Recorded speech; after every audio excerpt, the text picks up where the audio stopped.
好，接下来在军事上，我们今天要来特别解读是，美军的战力是否螺丝又松动了吗？因为在南海传出2起双坠事件，哪2起？我们先来看看。第一个就是美军的一架它的海鹰号的反潜直升机在南海执行任务时突然间坠毁，没有想到这个不止这件事情30分钟而已，它的超级大黄蜂的战斗机也在执行任务的时候坠入在南海当中。大家要来看说，这个只是最近几天的事情，但是如果回顾今年以来美军的事故是否也太多了呢？我们来回顾一下当时的杜鲁门号，在今年的2月份才遭到这个商船擦撞之后受损，而且重点是因为没有办法做维修这个能力跟不上，只能到明年的10月才能进场做整修。4月份的时候，杜鲁门号上面一架超级大黄蜂的战机也坠海，再来就是在海军的无人舰艇接连出现事故，一艘软体的故障，一艘是失控的撞毁。最后我们来看到的是它的纽奥尔良号登陆舰在冲绳的这个基地停留期间也发生了大火，到底是出现了什么问题呢？美军的战力出现警报了吗？委员怎么解读？在系统管理学上有一个很有名的理论，叫做意外论。这个意外论其实讲的不是意外，它的理由是说，当一个在高度管理的系统中，如果出现意外，就不是意外，前提是因为你是高度管理系统。军队本来就是一个高度管理的系统，何况是海军。海军、空军陆军有时候还可以散散的，海军、空军是科技兵种，它的高度管理的程度远远高于陆军。结果美国海军又是全世界海军中最高度管理的系统，所以它出任何意外都不能当作意外来处理。因为有时候我们当意外就是不当一回事，以后不会再发生，那个叫意外。可是如果有一个意外是以不同形态不断的发生，那个叫破窗。所以我们可以看得到，哪有说一个那个所谓的这什么海鹰这个反潜直升机MH-60R 刚起飞摔下来，你说是意外？隔了30分钟超级大黄蜂也跟着摔下去。你告诉我这个意外？你告诉我说机件不良，你告诉我人员训练不足，你告诉我情绪不好，在系统管理理论上都不是理由，是你系统每一环都出问题了，所以整个系统一起检讨。那如果往前推呢？除了你刚才讲的杜鲁门号航空母舰的问题，你看又摔飞机，然后又跟人家相撞，这个简直是不可思议。还发生过大家不要忘记他起无人机怎么样，就快要把它打挂了。还自己跑，我快要打到自己的飞机所以这个系统显然整个的管理已经过去的 SOP 都有问题了。那不管什么问题，这也表示美军的海军战力是快速下滑。当你在硬碰硬的时候，你的系统崩溃速度会更大，或者没有崩溃，你的裂痕会更多。你的裂痕更多，你的系统的投入跟产出的效率会快速降低。这个叫做系统管理理论。那你想想看，连登陆舰在停泊的时候都会发生大火。如果你在航行的时候，你的马达过热、电力系统故障都有可能。老天爷，你是在假睡觉都能够出现大火。那你要么有人纵火，要么就是你整个在停机状态底下还会出事。那你说这个系统到底是已经腐败到什么程度了？你如果没有整体从头到尾把整个系统掀开来，翻箱倒柜，彻底检查一次，美军的问题还会继续发生下去，而且永无休止的日子。好，这个是有关于美军现在的海上战力出现的一些问题。那另外一方面，我们来看看那大陆呢，现在有什么新的一些进度？首先是004航母最新它被卫星照片拍到，它在大连造船厂这边有一个空拍照，是不是这个就是编号004的航母真的正式的现身了呢？它采用的是核动力系统，排水量现在预估达到11到12万吨，据传是超过美国最先进的福特号的。等一下，请建舰长来带我们看。另外一方面是大陆的福建舰了，已经正式的成军，现在也完成了各种舰载机上面的电磁弹射的演练，但是也遭到美国海军的批评。他怎么说呢？他说福建舰的飞行甲板设计上面有缺陷，大幅影响了它的空中的战力，而且它只有美军50年前设计的尼米兹舰的60%这个作战的效能。针对这些言论，那舰长又怎么看？首先这个中美的军力啊，到底是谁强谁弱？如果我们要去详细的分析啊，极音速飞弹、超音速飞弹、战机、战舰、神盾系统什么，每一个都慢慢讲，我可以跟你讲2个小时。然后讲完2个小时的结论是，中国已经超越美国了。但是我现在举一个东西，你知道吗？其实美军所有的这些战斗力里面最难超越的，就是航空母舰。它航空母舰发展已经超过了100年了，而且它航空母舰因为太贵了，这么多的技术牵扯在里面，航空母舰就是一个移动的一个村庄，一个陆地，你知道？你想要超越它，真的非常困难，除非你国力到达一定的阶段。但是，洞洞4航母这第10艘航母传了很久，最近我大概可以肯定的告诉你，以下这些结论是这个样子：第一，核动力，这个已经不必猜了。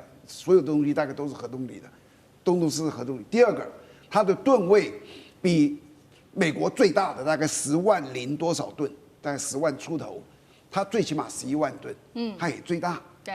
然后还有一个就是中国大陆的所有的电磁弹射，现在是全世界最先进的。我刚刚说这东西完毕之后我可以告诉你，洞洞4航母是人类所有有史以来建造的个最大的一艘战斗舰。它是战斗舰里面的顶级，所有都是到了顶级了。再进步，我觉得不会再进步到哪里去了。这就是它可能以后量产的一个标准版。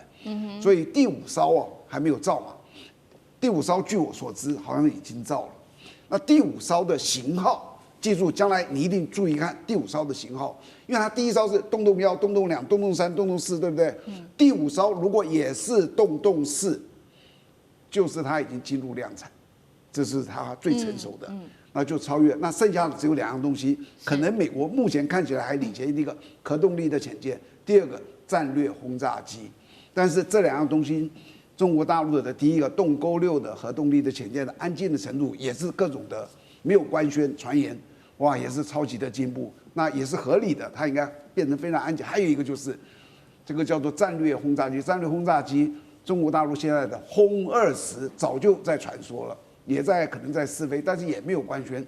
这2个如果再出来，我就可以肯定的告诉你，中国大陆所有的军事科技全部已经超越美国了。是，只不过这个数量，它可能现在好比说航母可能数量还没有到达这么高，这是一个。第二个，这个可能大家不太知道，这个所有飞机的起降是最危险的，而这个起降在海上是危险中的危险。是，我在乘务舰干副长的时候，有一次我们直升机起来舰载直升机一起来，那天我还在船上看着它起来之后有2个引擎，有一个引擎熄火，那一个熄火，它的正常的程序是重新点火，就跟发动机一样，啪一样的点火就可以了。第二个就是我就算只有一个这个东西故障我拉高它的输出功率，好比说现在是输出80，我拉到120可以拉高它一样可以让直升机起来。可是因为它刚起来，处理的过程它一定会下降，它的下降过来的时候，因为它才起来10几公尺，我飞行员在处理，但它还是下来，只有10几公尺，一贴到海还是晃动的，摇摆，所以那个直升机一捉得到，它是不是就开始摇摆？一摇摆，它上面的旋翼打到水，啪，当场就翻了。所以你就知道。这个如果在陆地，它是很安全的，起来熄了是不是就这样子？对。如果在很高空也很安全，甚至整个熄火，你把直升机都可以安全的降下来。是。这是直升机的特色，但是对不起，偏偏在海面这样一点高度，它非常危险。所以有时候我看到这些东西的确这么多的故障通通在一起，实在是很糟糕。